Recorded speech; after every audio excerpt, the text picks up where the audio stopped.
কিছু পুরনো কথা বলা প্রয়োজন। আমরা রাজনীতি করি, আমরা রাজপথে থাকি, আমরা মানুষের পাশে দাঁড়াই।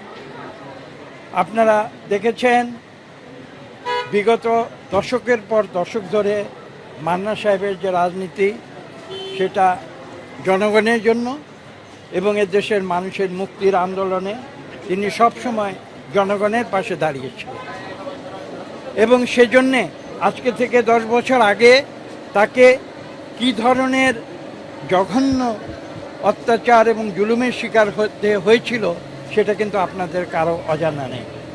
আজকে ডাক্তারদের সঙ্গে আমি আলোচনা করেছি, তখনও কিন্তু তাকে চিকিৎসার জন্য বন্দি অবস্থায় এখানে আনা হয়েছিল এবং আজকে দুঃখের সঙ্গে সেটা পুনরুল্লেখ করতে হয় যে সেদিন তাকে কোনো চিকিৎসা দেওয়া হয় নাই এবং সেদিন চিকিৎসা দেওয়া হয় নাই, যার পরিপ্রেক্ষিতে আজকে তার শারীরিক অবস্থায় কোথায় এসে দাঁড়িয়েছে আপনারা নিজেরা দেখেছেন।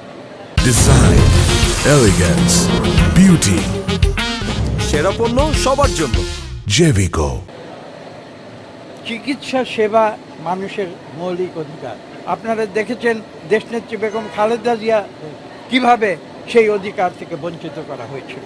কাজে আজকে যেটা মূল কথা আমাদের সেটা হচ্ছে এই যে মানুষের যে মৌলিক অধিকার, সেই মৌলিক অধিকারগুলো মানুষের ফিরিয়ে দিতে হবে এবং সে কারণেই কিন্তু আজকে ছাত্র জনতারা যে স্বৈরাচারী পরিবেশ সৃষ্টি করেছিল বিগত 15 বছর ধরে, শেখ হাসিনার আওয়ামী লীগ সরকার তার বিরুদ্ধে প্রতিবাদ করেছে এবং তারা সাথে প্রতিবাদ জয়লাভ করেছে এবং জয়লাভ করার ফলশ্রুতিতে স্বৈরাচারী সরকার এই বাংলাদেশ থেকে পালিয়ে যেতে বাধ্য হয়েছে এবং সে কথাটি আজকে নতুন করে বলতে হয়। সেই সংগ্রামে আমরা রাজপথে ছিলাম।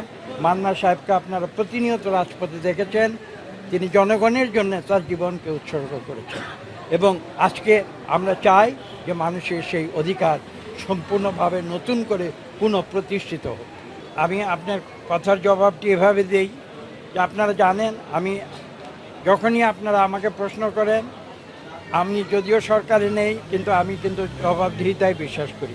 আপনারা যখন কোনো প্রশ্ন করেন আমি উত্তর দিই এবং এটাই হচ্ছে গণতন্ত্রের মূল কথা।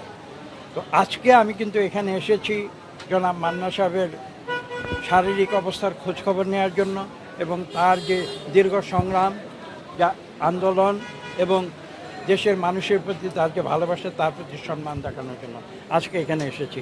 কাজে আপনাদের কাছে বিনীত অনুরোধ, আপনারা এই বিষয়টির মধ্যে আজকের এই আলোচনা সীমাবদ্ধ রাখুন।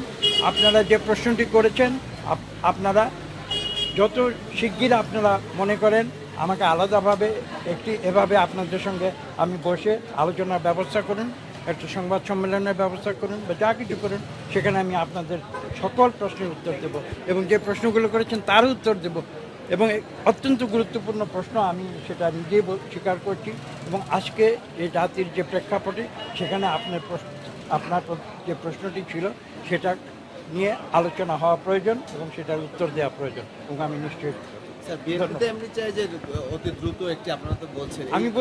আমি বলেছি আজকে এই যে প্রসঙ্গে আমি এখানে এসেছি সেই প্রসঙ্গের বাইরে আমি না যাওয়ার জন্য আপনাদের বিনীত অনুরোধ করছি এবং আপনারা যে আলাদা প্রশ্নগুলো করছেন সেগুলো আমি অবশ্যই অ্যাড্রেস করব, অবশ্যই এসে যদি আপনারা মনে করেন আজকে করতে হবে আজকেই করব, কিন্তু এখানে নয়।